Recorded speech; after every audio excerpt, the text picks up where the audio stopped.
hope you enjoy the story. Let's begin. The desert heat wrapped around Staff Sergeant Cole Mercer like a vice as he peered through his scope. At 34, he had the weathered face of a man who had seen too much. His Ranger tab wasn't just a patch on his uniform, it was etched into every calculated decision he made. Target building, 200 meters northeast, Cole whispered, his voice rough from the fine dust that seemed to coat everything in Kandahar. Movement in the second-floor window. Lieutenant Alejandra Vega nodded. Her dark eyes narrowed as she consulted the satellite imagery on her tablet. Confirmed. Intelligence suggests minimal civilian presence. Since when has intelligence ever been right? Muttered Specialist Kindercarmen from Cole's left. The medic checked his kit for the third time, a nervous habit that belied his casual sarcasm. Cole didn't respond. 6 years in special operations had taught him to filter out unnecessary chatter. His focus remained absolute, his breathing controlled despite the 110-degree heat pressing down on them. They had been tracking this high-value target for weeks, and Cole wasn't about to let him slip away. "Kenny, I need you to maintain position behind that wall. Vega, circle east to create a crossfire situation if this goes sideways," Cole ordered, his tone leaving no room for discussion. "On it, Sarge," Kenny replied, slinging his medical bag over his shoulder. The weight of combat gauze, tourniquets, and battlefield medication was a familiar burden. "Try not to get shot. Paperwork's a bitch." Vega moved silently away, her compact frame disappearing between the mud brick buildings. Cole had worked with her on 3 separate deployments. She never questioned his judgment in the field, a trust forged through firefights and split-second decisions that had kept them all alive as dusk settled over the compound. Cole felt the familiar calm wash over him. Combat clarity, his father had called it. The world reduced to angles, distances, and threat assessments. Nothing else existed during these moments, not the politics, not the questioning of why they were still fighting this seemingly endless war. All elements in position, Vega's voice crackled through the calm. "Ready on your go." Cole took one final sweep of the compound through his scope. "Execute in 3, 2, 1. The next 17 minutes unfolded with practiced precision. Cole breached the main entrance with controlled explosives. Kenny provided cover fire as 3 insurgents emerged from side door. Vega eliminated a sniper on the rooftop before he could get shot off. The operation was textbook until it wasn't. "Contact, rear," Kenny shouted over the comms as a burst of automatic fire erupted from behind their position. Cole pivoted instantly, his muscle memory taking over before conscious thought could form. 2 figures had emerged from what they believed was an abandoned structure. Cole dropped the first with a double tap to the chest. The second managed to get off a burst of fire before Vega's shot silenced him permanently. "Kenny, status?" Cole demanded, already moving toward the medic's position, but a string of colorful curses answered him. "Graze my arm. Nothing vital. Confirmed HVT location." Cole asked, switching focus back to the mission. "Second floor, eastern room," Vega replied, moving to secure. 30 minutes later, the target was zip-tied and hooded in the back of their vehicle.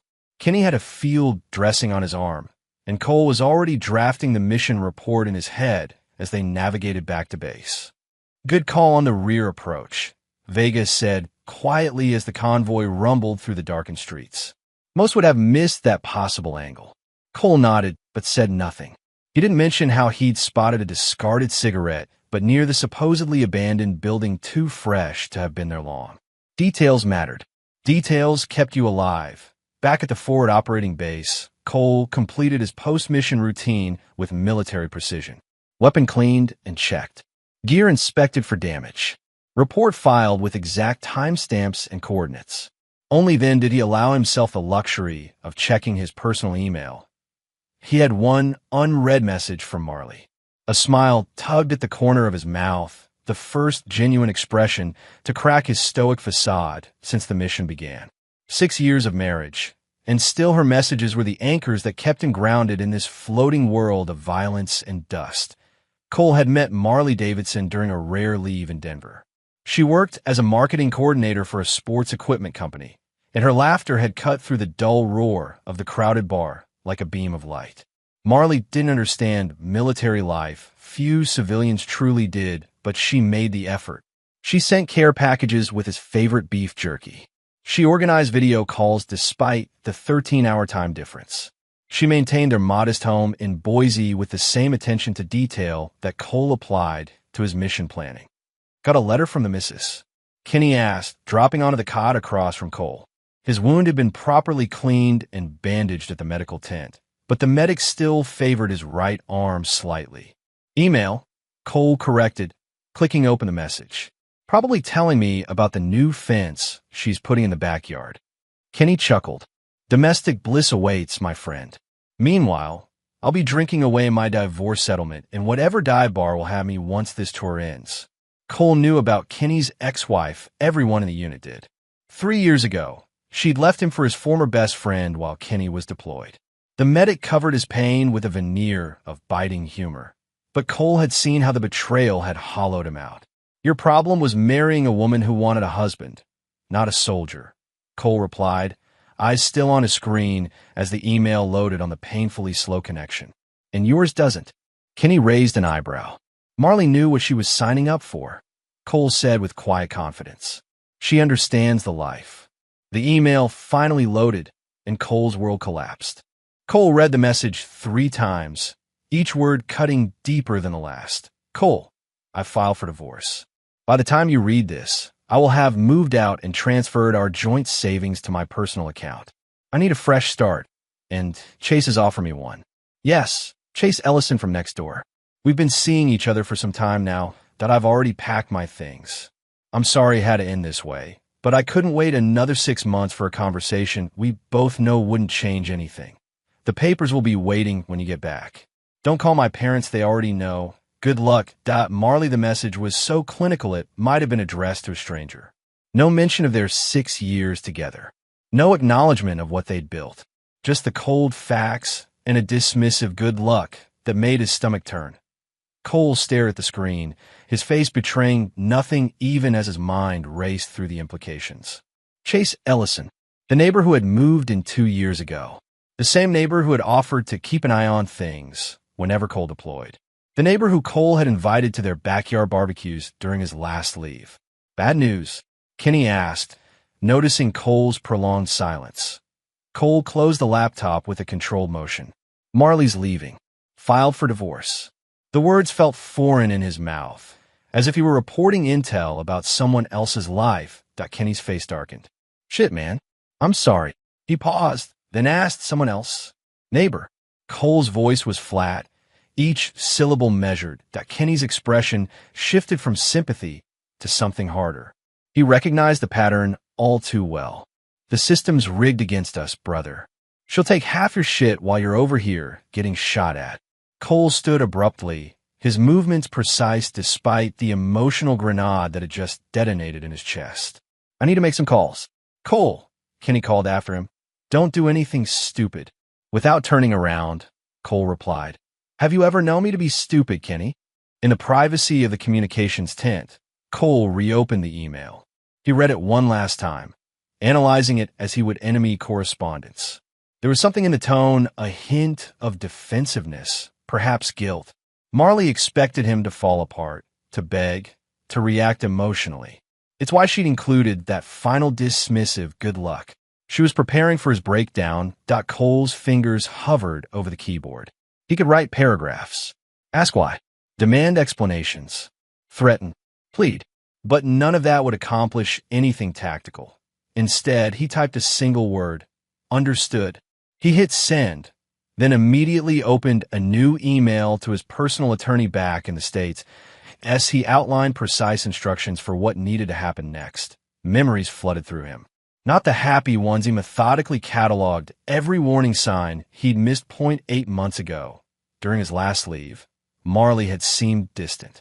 Cole had attributed it to the adjustment period that always followed his returns.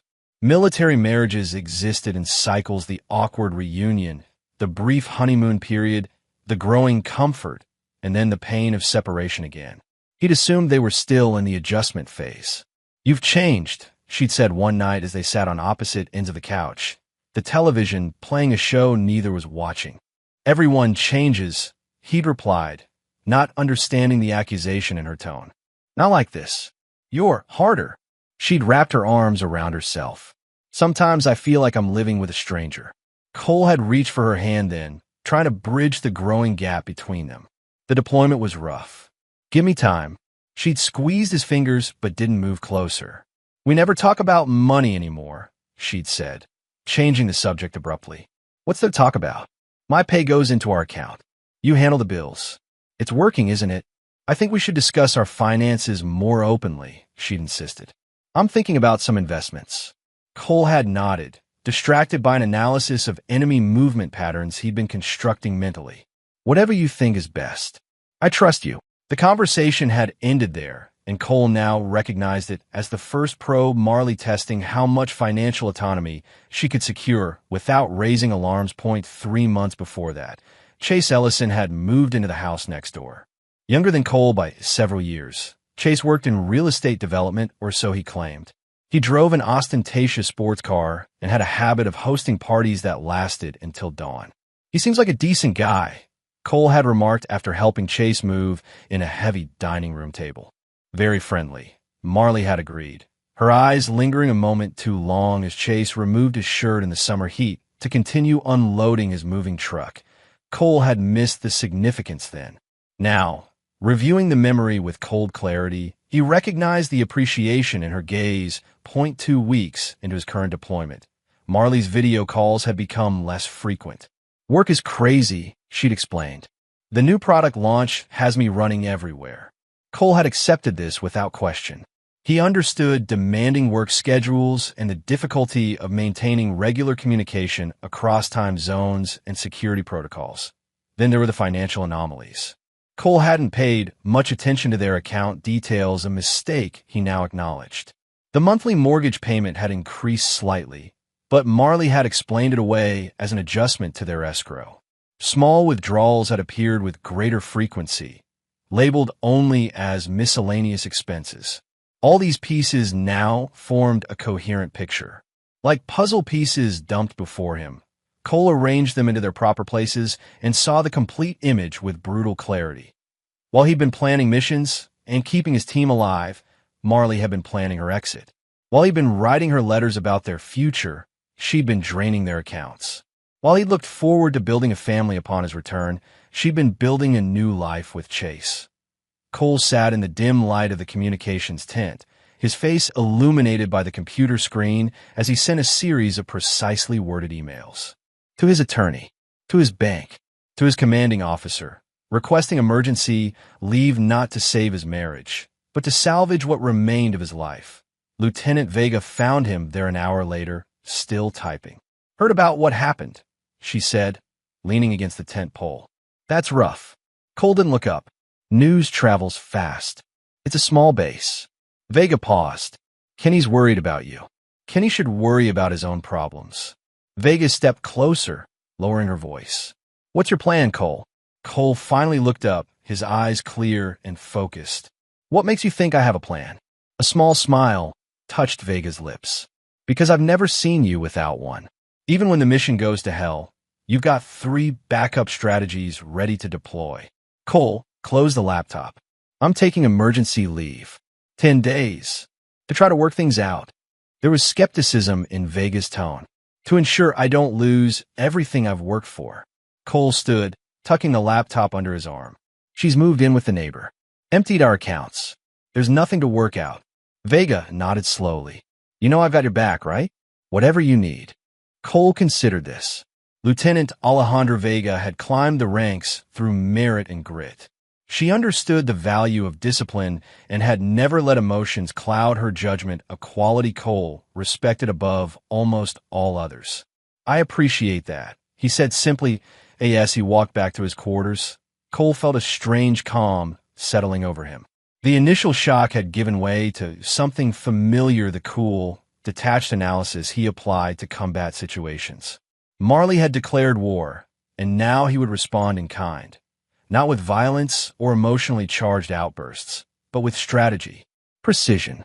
The same methodical approach that had kept him alive through 3 combat tours would now guide him through the battlefield of divorce. Kenny was waiting outside their shared quarters, smoking a cigarette despite regulations against it.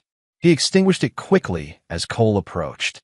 "Emergency leave approved?" he asked. Cole nodded. "Wheels up tomorrow morning. You want company? I've got some leave saved up." "Been there, done that. Got the alimony payments to prove it. I need to handle this alone," Cole replied. Kenny frowned. "Look, when Katie left me, I went off the rails.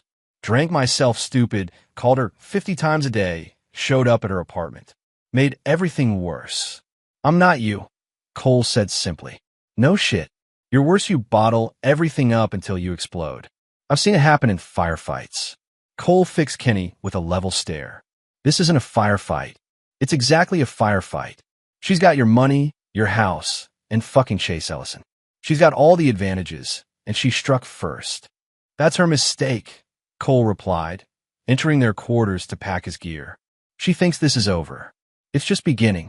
As Cole methodically folded his civilian clothes into his duffel bag, he mentally mapped out the days ahead. Marley had always complained that he approached everything like a military operation.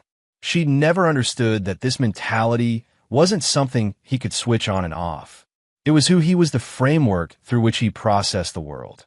Now, that same disciplined approach would be his salvation. Where others might be paralyzed by betrayal, Cole found clarity in planning his counteroffensive. He slept dreamlessly that night, and in the morning boarded a transport plane with the same composed demeanor he'd maintained since reading Marley's email. As the aircraft lifted off from the dusty airfield, Cole stared out the small window at the Afghan mountains receding below. In his pocket was a printed copy of Marley's email and his one-word response. A reminder of the mission ahead. Understood. The layover in Germany gave Cole 6 hours to execute the first phase of his plan. Seated in a corner of the USO lounge at Ramstein Air Base, he connected to the secure Wi-Fi and began making calls. "Mr. Hathaway, this is Cole Mercer," he said when his attorney answered. "I need to discuss the inheritance from my grandfather." Theodore Hathaway had handled Cole's legal affairs since he'd enlisted. The lawyer specialized in military matters and had helped Cole establish a will and power of attorney before his first deployment. "Cole, good to hear from you. I was sorry to receive your email about the situation with Marley. How are you holding up?" "I'm operational," Cole replied. "What's the status of my grandfather's property in Montana?" There was a brief pause on the line, then Hathaway cleared his throat. "The land is still in trust, as per your instructions. 5 acres with the old cabin. Remote, minimal value beyond the sentimental. What are you thinking?" "I want to transfer to a new trust, one that Marley can't touch." "That's doable. The inheritance predates your marriage, and you've never commingled those assets with joint funds." "But Cole, regarding your other assets, our joint account is already empty," Cole interrupted. "She's taken everything except my military pension and my separate account." "Which contains how much?" "Enough." Cole had always maintained a separate account with a portion of his combat pay and bonuses. Marley had known about it, but not the exact amount. It was his contingency fund, another military habit she'd found paranoid. Hathaway sighed audibly. "We need to talk jurisdiction. You're legal residents of Idaho, but with your military status and her recent actions, we might have options. If you file first." "I want to file in Montana," Cole cut in. "My official residence has always been my grandfather's property for military purposes." "That could work in your favor. Idaho is a community property state. Montana uses equitable distribution, which gives judges more discretion. Considering the circumstances of her infidelity and financial actions, a Montana judge might be sympathetic." "Then that's our play. I also need you to contact the Military Benefits Office. I want her removed from everything healthcare, death benefits, survivor entitlements. All of it." "Cole," Hathaway's voice softened. "Have you considered trying to work things out? Sometimes in the heat of..." "She's living with another man, Ted," Cole stated flatly. "She emptied our accounts while I was deployed in a combat zone. There's nothing to work out." The line went quiet for a moment. "I understand. I'll handle the divorce filing in Montana and get working on the benefits immediately. What about the house in Boise? Who's on the deed? You're the sole owner. You purchased it before the marriage, though she may still have claims against it given the length of your marriage and her contributions to the mortgage. Cole nodded to himself. Another advantage. Send an eviction notice. 30 days. That's aggressive, Hathaway cautioned. Courts don't usually look favorably on forcing a spouse out during divorce proceedings. She's not living there anyway. She's with Chase. The eviction is just to establish that I'm exercising my property rights. And Ted, I want the filing to specifically cite adultery. Idaho and Montana are no-fault states, Cole. Adultery doesn't carry the legal weight it once did. I don't care. I want it in the record. Cole's voice remained even, but there was steel beneath the words. Very well. I'll draw up the paperwork immediately. Where can I reach you? I'll be in Boise tomorrow. After that, Montana. After ending the call, Cole immediately dialed his bank. Using his security credentials, he confirmed that Marley had indeed transferred $41,870, their entire joint savings, to her personal account 3 days ago. The bank representative expressed concern, but admitted there was little they could do since she had legal access to the account. Cole closed the joint account permanently, then transferred his inheritance money from his grandfather into a new account at a different bank, one Marley had no connection to. Next, he called Master Sergeant Phillips at the Base Family Services office. Phillips, this is Staff Sergeant Mercer. I need to make changes to my benefits package. Emergency situation. Phillips was familiar with these calls. Deployed soldiers discovering infidelity was, unfortunately, not uncommon. I'm sorry to hear that, Sergeant. What changes are we making? Remove Marley Mercer from all benefits. Healthcare, insurance, death benefits, everything. Effective immediately.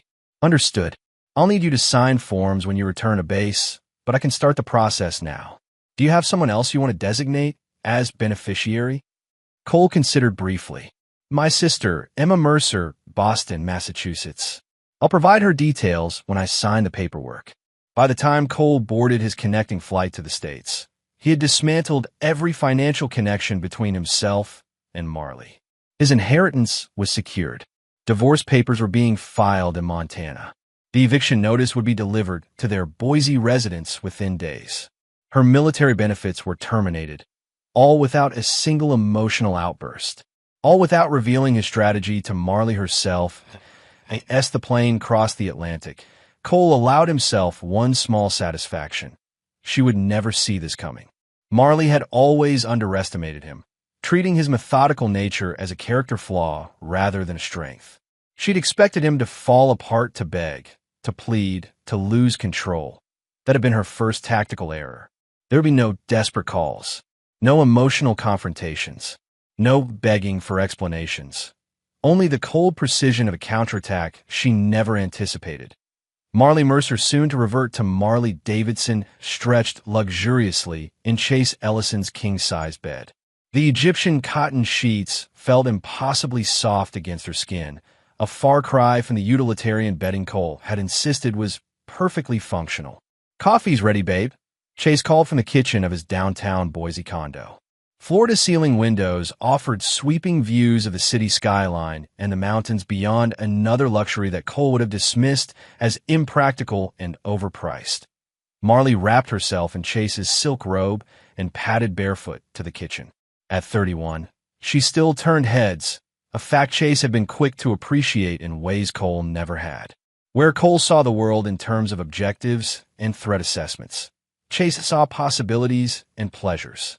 I talked to my lawyer yesterday, she said, accepting the mug of perfectly prepared coffee. He says the divorce should be straightforward since Cole's deployed. Courts usually expedite military divorces. Chase leaned against the marble countertop, his unbuttoned shirt revealing the tan he maintained through regular sessions at an exclusive tanning salon. And the house. Assets. Idaho's a community property state, Marley replied with confidence. Everything acquired during the marriage gets split 50-50. Plus, I've made most of the mortgage payments while he's been deployed, so I might even have a stronger claim. What about his military pension? That's worth fighting for. Marley sipped her coffee. My lawyer says I can get a portion based on the length of the marriage. 6 years means I'm entitled to a significant percentage. Chase grinned. See? I told you this would work out. Cole's halfway around the world, and by the time he gets back, everything will be settled. He replied to my email. You know, Marley mentioned, trying to sound casual. Chase's eyebrows shot up. Really? What did the robot have to say? Just one word. Understood. That's it. Typical Cole. Chase laughed. The man has the emotional range of a desk lamp. No begging? No, baby, please come back? Marley shook her head, feeling a twinge of something not quite guilt, but perhaps disappointment. Nothing. Just understood. Well, what did you expect? The guy treats marriage like a mission briefing. I still don't know what you saw in him. Stability, Marley admitted. And he was different before. The deployments changed him. She didn't mention how Cole's quiet confidence had once made her feel secure, or how his unwavering commitment had been the foundation of their relationship until it began to feel like a prison rather than a sanctuary. Chase wrapped his arms around her waist. Well, you've got stability now and a hell of a lot more fun to go with it. Her phone buzzed on the counter. The screen displayed her sister's name, Kinley. Hey, Kin, Marley answered, pulling away from Chase. Have you lost your damn mind? Kinley's voice was sharp enough that Marley had to hold the phone away from her ear.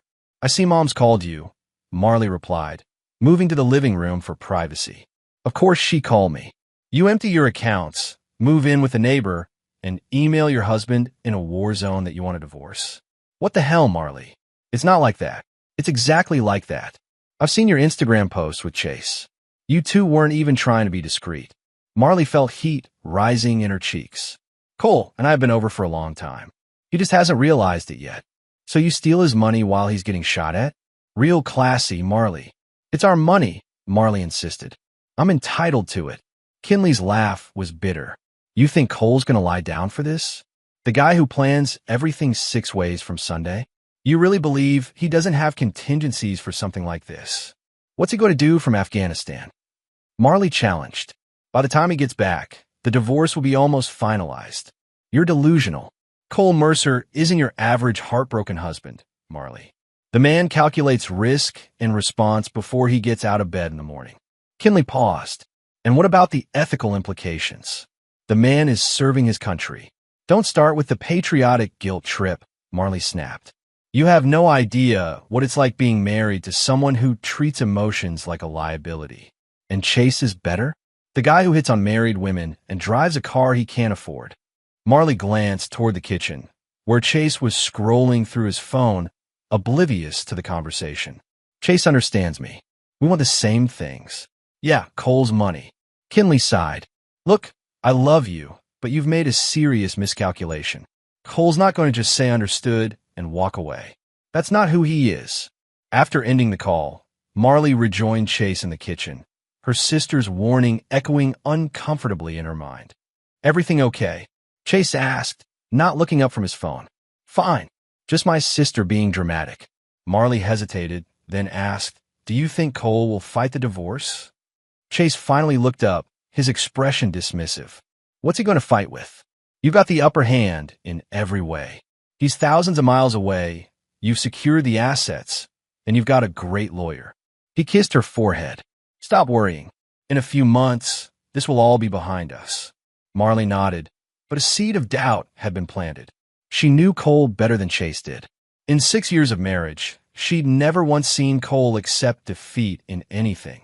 The next morning, Marley met with her attorney, Gregory Walsh, in his downtown office. Walsh had come highly recommended by one of Chase's business associates, expensive but effective, especially in high-conflict divorces. So, Walsh began, settling behind his imposing desk. You've initiated divorce proceedings against your husband, who is currently deployed with the Army Rangers in Afghanistan. And you've transferred jointly held assets to your personal account. He reviewed his notes. Approximately $42,000. That's right, Marley confirmed. It's our joint savings. I've been making deposits into that account for years. Walsh removed his glasses. Mrs. Mercer, Ms. Davidson, please. I'm going back to my maiden name, Ms. Davidson then. While Idaho is a community property state, judges take a dim view of one spouse emptying joint accounts, particularly when the other spouse is deployed military personnel. Marley shifted uncomfortably. My lawyer in Montana. Walsh held up a hand. Montana? Why would you have a lawyer in Montana? I don't. I misspoke. I met my friend in Montana who went through a divorce said. Ms. Davidson, is there some connection to Montana I should know about? Property? Residence? Family. Cole's grandfather had some land there. Cole inherited it before we were married. It's just an old cabin and some acreage. Practically worthless. Walsh made note. And has your husband responded to the divorce filing yet? No, but he replied to my email with just one word. Understood. The attorney's expression remained neutral, but something flickered in his eyes. I see. And when do you expect him to return to the States? His deployment ends in 6 months, but Marley's phone buzzed with an incoming email. She glanced down, then froze. Ms. Davidson, Walsh prompted. It's from the county clerk's office, Marley said slowly, scanning the email. They're saying Cole has already filed for divorce. In Montana. 3 days ago. Walsh held out his hand. May I? Marley passed him the phone, watching as his expression darkened. Your husband has filed for divorce in Montana, citing irreconcilable differences and adultery. He's included evidence of your relationship with. Walsh paused, reading further. Chase Ellison. The filing includes bank statements showing the transfer of joint funds and requests immediate injunctive relief regarding the marital home in Boise. What does that mean? Marley asked, her mouth suddenly dry. It means, Ms. Davidson, that your husband has beaten you to the punch, and he's filed in a jurisdiction that may be more favorable to his position. Walsh continued reading. He's also provided documentation establishing Montana as his legal residence for military purposes. Can he do that? Apparently, he already has. Walsh returned the phone. This complicates matters significantly. We'll need to file a motion to dismiss the Montana proceedings and establish Idaho as the proper venue. Marley's phone buzzed again. Another email, this one from the Department of Defense, confirming the termination of her military spousal benefits, effective immediately. He's cut off my health care, she whispered, but Walsh's frown deepened. This suggests your husband is taking an aggressive posture. If he's already addressed the military benefits, I wouldn't be surprised if. The phone buzzed a third time. Marley almost didn't want to look. It's a notice to vacate the house, she said, her voice hollow. 30 days. Walsh extended his hand again, and Marley numbly passed over the phone. After reading the document, he sighed heavily. The house is solely in your husband's name. Marley nodded. He bought it before we were married. But I've been making the mortgage payments while he's deployed. That counts for something, right? It might, but it significantly weakens your position regarding ownership. Walsh leaned back. Ms. Davidson, I think we need to reassess our strategy. Your husband appears to be several steps ahead of us. He can't evict me. I'm his wife. You're his soon-to-be ex-wife who is already living with another man. Walsh corrected gently. And legally, if the property is solely in his name and was purchased before the marriage, his position is stronger than yours. Marley stared at the attorney, the full weight of her situation finally sinking in. What about the money I transferred? Given the circumstances, a judge will likely order you to return at least a portion of those funds. The timing transferring assets while your spouse is deployed and immediately filing for divorce doesn't look good. The sleek office suddenly felt suffocating. Marley had expected anger from Cole, perhaps desperate appeals to reconsider. She'd prepared for emotional confrontations and tense negotiations. She hadn't prepared for this cold, methodical dismantling of her position. No direct communication, no emotional appeals, just the inexorable machinery of legal proceedings set in motion with military precision. What do I do? She asked, hating the vulnerability in her voice. Walsh closed his portfolio. We fight back. But Ms. Davidson, I need to be clear this will be more complicated, more expensive, and less certain than you originally anticipated. As Marley left the attorney's office, her phone rang. Chase's name flashed on the screen. Hey babe, how'd it go? He asked cheerfully. Marley stood on the sidewalk, pedestrians flowing around her like water around a stone. Not good. Cole filed first in Montana. He's tried to evict me from the house. He's cut off my military benefits. and my lawyer says I might have to return the money. There was a pause before Chase responded, his tone noticeably less enthusiastic. That's unexpected. Your lawyer can fight this, right? He says we can try, but Cole's position is stronger than we thought. The house is in his name, he's established legal residence in Montana, and she hesitated. Chase, this is going to get expensive. Another pause, longer this time. How expensive are we talking? Walsh charges $450 an hour, and he says this could drag on for months. Jesus, Marley. Chase's voice had lost all its warmth. I thought you said this would be straightforward. I thought it would be. How was I supposed to know Cole would file from Afghanistan? Maybe because that's exactly the kind of thing Cole would do. Chase snapped. The guy plans his breakfast with military precision. You didn't think he'd have a strategy for divorce. Marley felt a chill settle in her stomach. You're upset about the money. I'm upset that what you described as a simple split is turning into a financial black hole. I can't bankroll a lengthy legal battle, Marley. I thought we were in this together. Chase sighed audibly. We are, but I'm already carrying the mortgage on the condo, and business has been slow this quarter. There's a limit to what I can contribute. As the call ended, Marley stood motionless on the sidewalk, the bright Boise day suddenly dimmer. Her carefully constructed new beginning was already showing cracks in its foundation. Cole's single-word response echoed in her mind. Understood. She was beginning to understand. 2.3 days later, Marley sat in Walsh's office again, this time with Chase beside her. The attorney spread several documents across his desk. The Montana court has denied our motion to dismiss, Walsh explained. They've accepted jurisdiction based on your husband's established legal residence there for military purposes. That can't be right, Marley protested. We've lived in Boise for 4 years. Our home is here, the home that is solely in his name. Walsh reminded her gently. And technically, active-duty military personnel can maintain legal residence in a state where they don't physically live. Your husband has been paying Montana state taxes and has maintained his voter registration there. So what does this mean? Chase asked, his leg bouncing nervously beneath the desk. It means the divorce proceeds in Montana, under Montana law. Walsh picked up another document. Additionally, the court has issued a temporary injunction freezing the funds you transferred from the joint account. You're prohibited from spending that money until the court determines the appropriate distribution. Marley felt the blood drain from her face. But I need that money to live on. To pay you. Walsh nodded sympathetically. Understand. Unfortunately, the evidence your husband provided was compelling. Bank records showing the transfer occurring after he'd received deployment orders, combined with evidence of what? Chase prompted when Walsh hesitated. Evidence of your relationship predating Ms. Davidson's divorce filing. Walsh slid several printed photographs across the desk. These were included in your husband's filing. Marley stared at the images. Her and Chase embracing on his balcony, entering his building together, sharing an intimate dinner at an upscale restaurant. All dated weeks before she'd sent Cole the email. He had me followed, she whispered. More likely these came from social media, Walsh suggested. Your accounts or friends' accounts.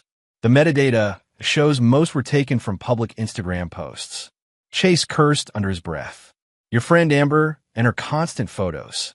The point is, Walsh continued, the adultery claim has substantial supporting evidence.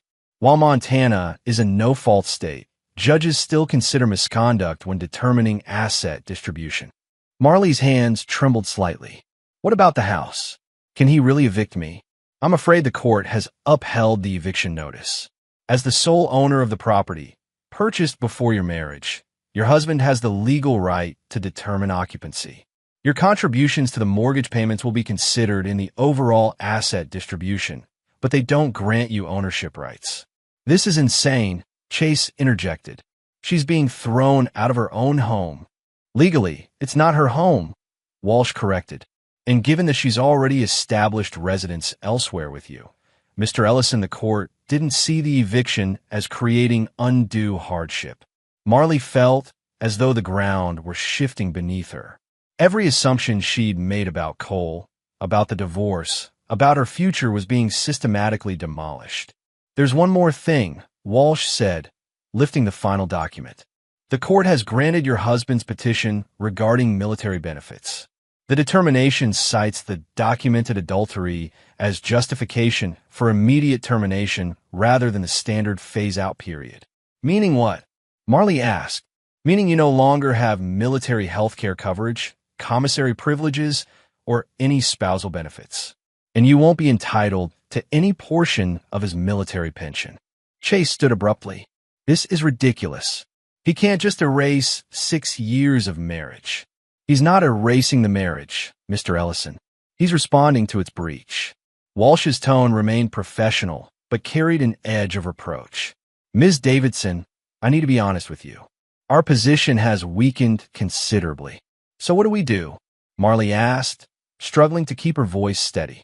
We can continue fighting on multiple fronts, but that strategy is expensive and, frankly, unlikely to yield significant results given the current rulings. Alternatively, we could pursue a settlement. A settlement? Chase echoed incredulously. After he's already taken everything, Walsh turned his attention fully to Marley. Your husband has outmaneuvered us at every turn. He filed in a favorable jurisdiction, established clear evidence of adultery, protected his assets, and secured the marital home. But he hasn't yet delivered the divorce decree. That suggests he might be open to negotiations on certain terms. Marley nodded slowly, trying to process the implications.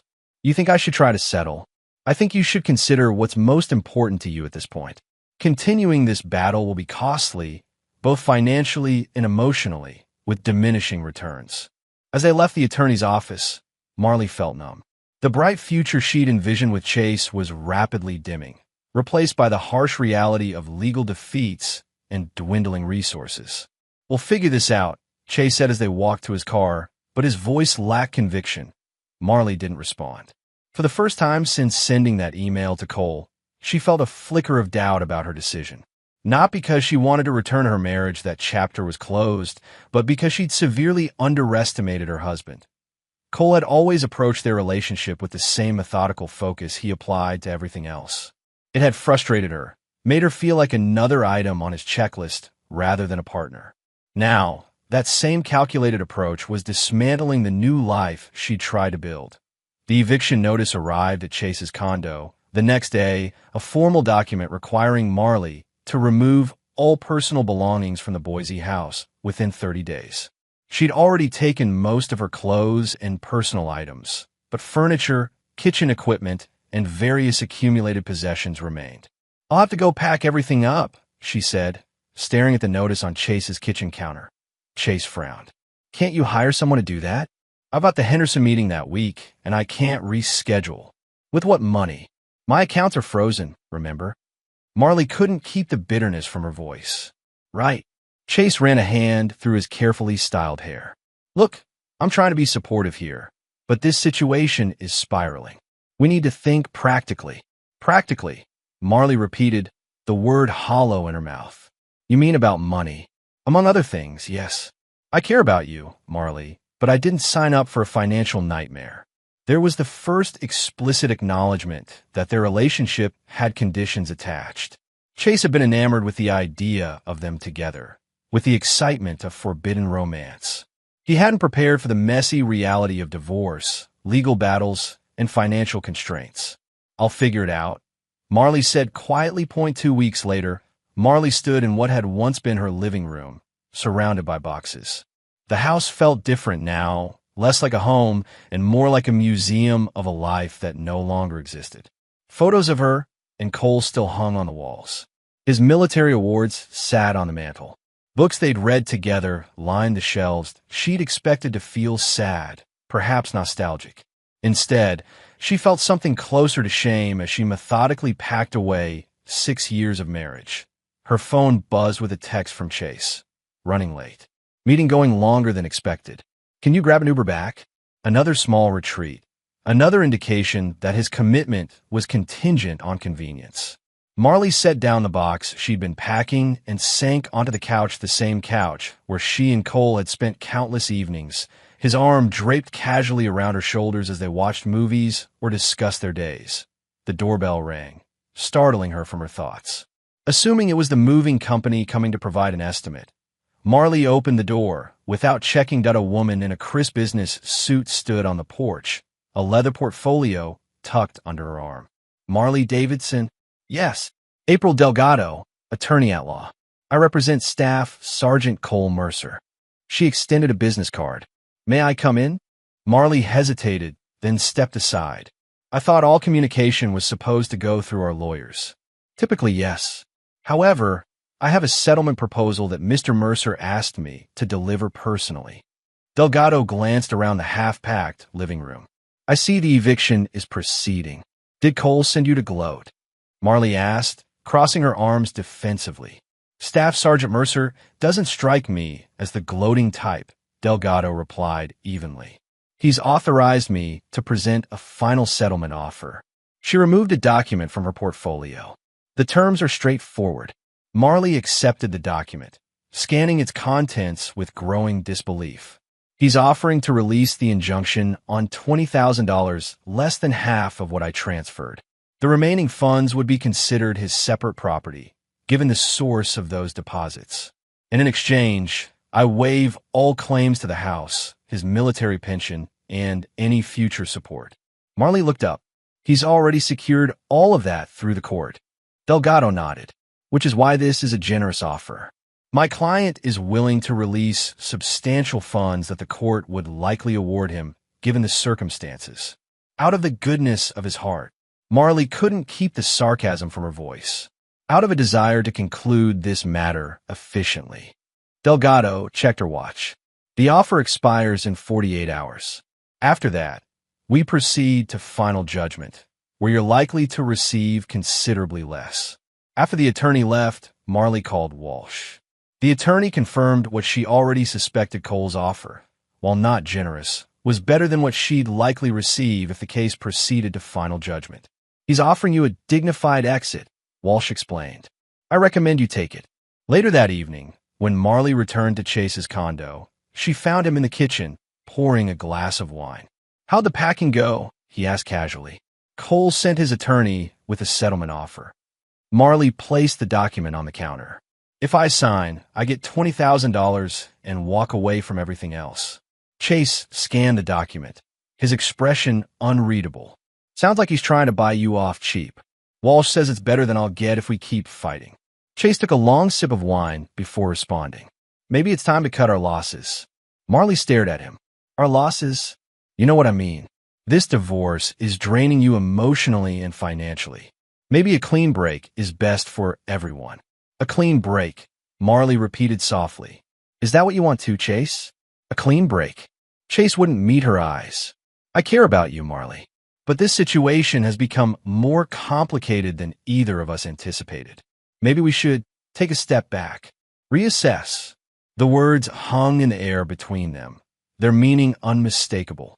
Chase had been eager to pursue their relationship when it seemed simple, when he thought Marley would bring her half of the marital assets to their new life together. Now that Cole had outmaneuvered them, Chase was recalculating his investment. You're breaking up with me, Marley stated flatly. I'm suggesting we slow down. Chase amended, still not meeting her gaze. Give ourselves space to figure things out without the pressure of the divorce hanging over us. Marley nodded slowly, a strange calm settling over her. In less than a month, she had lost her marriage, her home, her financial security, and now the relationship she'd risked everything for. And through it all, Cole hadn't spoken a single word to her directly. Just that one email response. Understood. As the reality of her situation sank in, Marley reached for the settlement papers.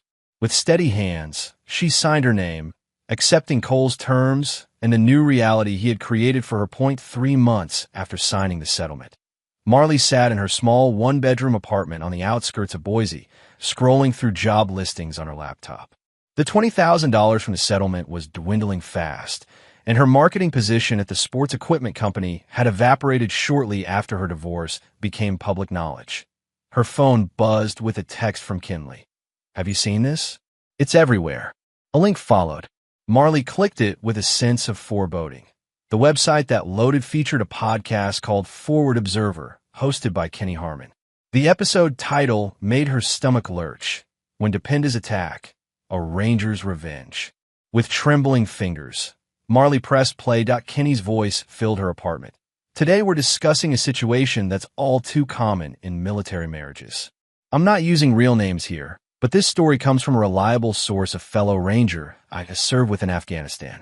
Marley listened in growing horror as Kenny recounted her divorce from Cole in excruciating detail, how she'd emptied their accounts while he was deployed, moved in with their neighbor, and expected to claim half his assets despite her infidelity. But here's where it gets good, Kenny continued, his voice animated. Instead of falling apart like she expected, this ranger goes full tactical. Files for divorce in a different state, proves the adultery, secures his assets, and leave her with nothing but regrets and a U-Haul rental. The comment section below the podcast was filled with hundreds of responses, most celebrating Cole's methodical dismantling of the divorce. Finally, a military guy who doesn't get taken to the cleaners. This is why you always have a battle plan for everything, including divorce. That ranger is my hero. Cold, calculated justice. More texts flooded in from friends and acquaintances, all asking if the story was about her. Even without names, the details were specific enough that anyone who knew them could recognize the situation. Marley closed her laptop, her hands shaking. She'd expected anger from Cole, perhaps even legal maneuvering. She hadn't expected this public humiliation, this systematic destruction of her reputation. Her phone rang. The screen displayed her former employer's name. "Marley, we need to talk," said Martin Richards, the company's HR director. "We've received several concerning communications regarding your recent personal situation." "The podcast," Marley said flatly. "Among other things, yes. While we normally wouldn't involve ourselves in employees' personal matters, the volume of negative attention this has brought to the company is problematic." "Martin, I've already been let go. What more do you want?" There was an uncomfortable pause. "We're adjusting your separation agreement. The severance package we initially offered is being rescinded." "You can't do that." "I'm afraid we can. The morality clause in your contract is quite clear. The public nature of this situation and the impact on our brand gives us this option." After the call ended, Marley sat in stunned silence. The podcast had been online for less than 24 hours, and already her professional life was crumbling further. A knock at her door roused her from her daze. Opening it, she found Chase Ellison standing in the hallway, his expression thunderous. "Did you know about this?" he demanded, pushing past her into the apartment. "The podcast? I just found out myself. Not just the podcast. The IRS audit." Chase paced the small living room. "They're going through 3 years of my financial records." 3 years, Marley. What does that have to do with me? "Someone tipped them off about cash transactions I've been running through my development company. Someone with detailed knowledge of my business practices." Chase stopped pacing to glare at her. "Someone like Cole." Marley sank onto the couch. "Cole doesn't know anything about your business, doesn't he? You don't find it coincidental that this audit comes right after our relationship becomes public knowledge? Right after that damn podcast goes viral." The pieces clicked into place. Cole hadn't just secured his assets and moved on. He had systematically dismantled everything Marley had tried to build: her marriage, her financial security, her professional reputation, and now her relationship with Chase. All without a single direct confrontation. All without raising his voice or making threats. Just the cold, methodical execution of a strategy she'd never seen coming. "Cole wouldn't," she began. "Wouldn't what? Take revenge? Punish the people who hurt him?" Chase laughed bitterly. "Wake up, Marley. That's exactly what he's doing. And he's doing it the same way he does everything else, with precision and detachment." As Chase stormed out, Marley was left alone with the growing realization of just how completely Cole had outplayed her. She'd assumed his silence meant acceptance, perhaps even indifference. Now she understood it had been the quiet focus of a predator stalking its prey. The podcast was just the beginning. Within days, Marley discovered that Cole's revenge extended far beyond Kenny's broadcast. Her social media accounts were flooded with messages from military spouses and service members, condemning her actions. Job applications received no responses. Former friends stopped returning her calls. Weeks passed. The $20,000 from the settlement dwindled to near nothing. Chase, facing mounting legal issues with the IRS, had cut off all contact. Her parents, while still speaking to her, made their disappointment painfully clear point one evening, as Marley sat in her apartment contemplating how quickly her life had unraveled. Her phone rang with an unfamiliar number. "Is this Marley Davidson?" a woman's voice asked when she answered. "Yes." "Who's this?" "Lieutenant Alejandra Vega, United States Army. I served with Cole in Afghanistan." Marley's grip tightened on the phone. "How did you get my number?" "That's not important. What's important is that you understand something. Cole didn't ask Kenny to make that podcast. He didn't orchestrate the social media campaign against you. That was all Kenny's doing. You expect me to believe Cole had nothing to do with it. Cole doesn't operate that way. He handles his business directly and moves on. The public spectacle? That's not his style." Vega paused. "Look, I'm not calling to defend you or what you did, but you should know the aftermath wasn't Cole's doing. That was just karma catching up."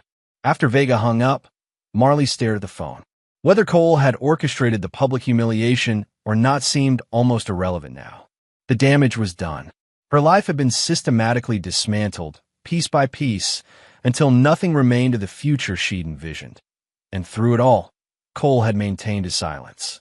No accusations, no recriminations, just that single word in response to her email. Understood. 6 months after finalizing the divorce, Cole Mercer stood on the porch of his grandfather's cabin in western Montana, watching the sun rise over the pine forest. The property sat nestled in a small valley, 5 acres of wilderness backing up to national forest land.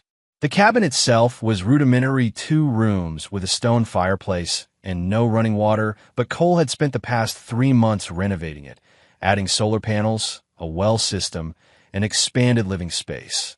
The physical labor had been therapeutic. Each nail driven, each board cut and placed, had helped rebuild not just the cabin, but his sense of purpose. Here, surrounded by mountains and silence, Cole found room to breathe again. His phone buzzed in his pocket, one of the few concessions to modern technology he'd allowed himself in this retreat. The screen displayed Kenny's name. "Harmon," Cole answered, his voice gruff from disuse. "Hey, stranger. How's Mountain Man life treating you?" Cole surveyed the clearing around the cabin, satisfaction warming his chest at the sight of the new roof, the reinforced walls, the woodpile stacked neatly against the side of the structure. "It has its advantages. Still punching people for money?" Kenny asked, his tone deliberately casual. Cole's lips quirked in a slight smile. Since arriving in Montana, he'd found an outlet for his physical training at an underground fight club run by a former Force Recon Marine named Deacon Rowe. The fights weren't strictly legal, but they were well organized and provided both income and the physical challenge Cole craved. Occasionally, well, I might have mentioned you to some people in my podcast. Got a lot of listeners after that episode about, your situation. Cole frowned. "I told you to leave that alone, Kenny. And I ignored you because what she did was cold. Anyway, the point is Deacon called me. Says you're making quite a name for yourself in those fights. Says you've taken down guys twice your size without breaking a sweat. What's your point?" "My point is life goes on, brother. You've built yourself a nice little hideaway. You're staying in fighting shape, but sooner or later, you need to rejoin the world." Cole gazed out at the forest, the morning mist still clinging to the pine needles. "I'm not hiding." "No. Then why haven't you returned any of Vega's calls?"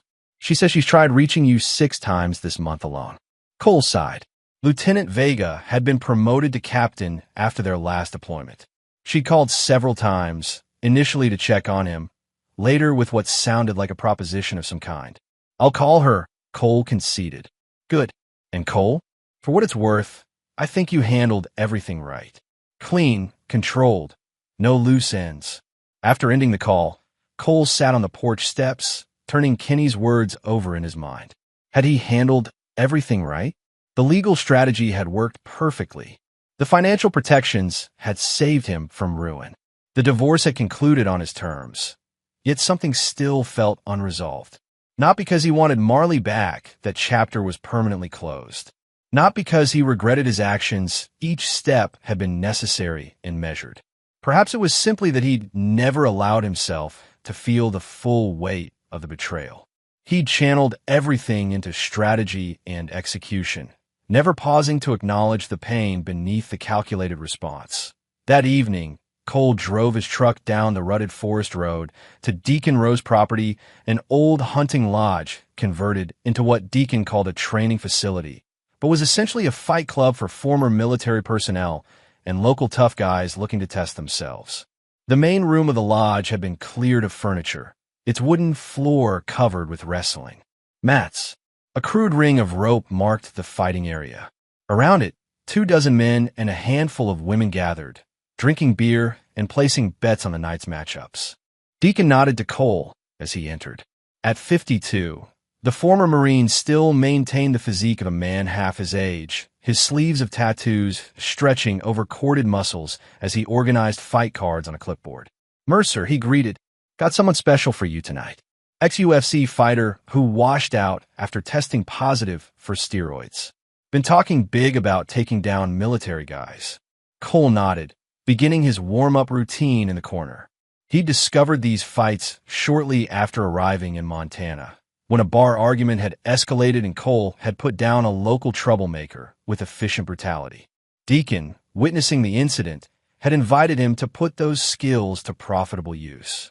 The money wasn't life-changing, but it supplemented Cole's military pension and provided an outlet for the physical intensity he'd grown accustomed to during deployments.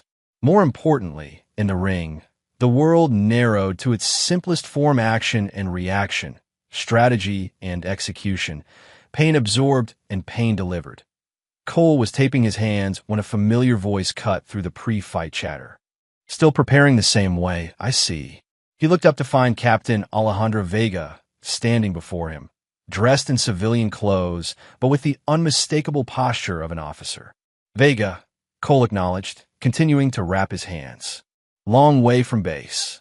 Apparently, I need to drive to the middle of nowhere, Montana, to get you to talk to me." She settled onto the bench beside him. "You've been avoiding my calls. Been busy."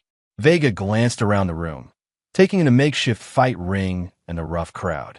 "Yes, I can see that. Building a cabin and beating people up for cash. Very productive." Cole finished taping his left hand and started on the right. "What do you want, Vega?" "I have a proposition for you. Private security contract, high pay, short duration. A former ranger like you would be perfect for it." "Not interested." Vega leaned closer. "Cole, I know what happened with Marley was significant, but you can't hide out here forever." "I'm not hiding," Cole repeated, the same words he'd said to Kenny. "I'm rebuilding, then rebuild with purpose. This team needs someone with your skills. 3-month contract, specialized protection detail for a diplomatic mission in Eastern Europe. The pay is excellent, and it would get you back into the world." Before Cole could respond, Deacon approached. "You're up in 10, Mercer. This guy's good fast hands, solid ground game." Cole nodded, standing to continue his warm-up. Vega remained seated, watching as he moved through a series of stretches and shadowboxing sequences. "I'll be here when you're done," she said. "Watch your left side. You still drop your guard after throwing combinations." The fight lasted longer than most of Cole's previous matches. The ex-UFC fighter had legitimate skills and a significant weight advantage. For the first time in months, Cole found himself truly tested, forced to adapt his strategy as the fight progressed. In the end, it was the difference between fighting for sport and fighting for necessity. Where his opponents sought victory, Cole moved with the detached efficiency of someone who had fought when survival was at stake. A calculated sequence of strikes, a perfectly timed takedown, and a ruthlessly applied chokehold into the match in the third round. As the small crowd cheered and money changed hands, Cole unwrapped his tape, his body humming with the familiar post-combat sensation, part pain, part relief, part chemical clarity. Vega approached again, handing him a bottle of water. "You're still good." Cole accepted the water. "Never stopped training. The offer stands. 3 months, specialized protection detail.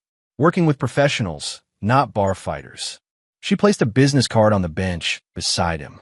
"Call the number when you're ready." As she turned to leave, Cole spoke. Why are you doing this, Vega? She paused. Because what happened to you was wrong, and I watched it hollow you out. Because you're too good at what you do to waste it fighting in backwoods Montana. And because maybe, just maybe, you need someone to throw you a line before you sink too deep into this self-imposed exile. After Vega left, Cole showered in the lodge's rudimentary facilities, collected his winnings from Deacon, and drove back to his cabin. The night was clear, stars visible through gaps in the pine canopy overhead. As he parked beside the cabin, Cole noticed a package leaning against his front door. Inside, he found a letter from his sister Emma, along with a framed photo of them from his last visit to Boston. The letter was chatty, full of updates about her nursing job and her new boyfriend. The final paragraph, however, hit with unexpected force. Cole, I know you think you're handling everything well, and maybe you are. But isolation isn't the answer. What Marley did was cruel and calculated, but don't let it turn you into someone who can't trust again. You've always been the strong one in our family, the one who protected me after Mom died, the one who made sure I got through college even when you were deployed. Now, it's my turn to look out for you, even from across the country. Whatever you're building out there in Montana, make sure it's a beginning, not an end. Cole sat on his porch steps late into the night, Emma's letter in one hand, Vega's business card in the other. The forest around him was alive with night, sounds the distant hooting of an owl, the rustle of pine needles in the gentle breeze, the occasional snap of branches as nocturnal creatures moved through the underbrush. He had come to Montana seeking solitude, a place to rebuild without distractions or complications. The cabin renovation had given him purpose. The fights had provided an outlet for the physical intensity he craved. But after 6 months, he was beginning to recognize the limits of this self-imposed exile. Not because he missed his old life, that version of Cole Mercer no longer existed. Not because he craved human connection, he had always been comfortable with solitude. But because stagnation was its own form of defeat, and Cole had never accepted defeat in any form. With that realization came decision. In the morning, he would call Vega, accept the contract, not as a return to his former life, but as a step toward whatever came next. As dawn broke over the mountains, Cole placed a call. Vega answered on the second ring. I knew you'd call. 3 months, Cole said. No extensions, no complications. Understood, Vega replied, the echo of Cole's own response to Marley not lost on him. Flight leaves from Bozeman in 3 days.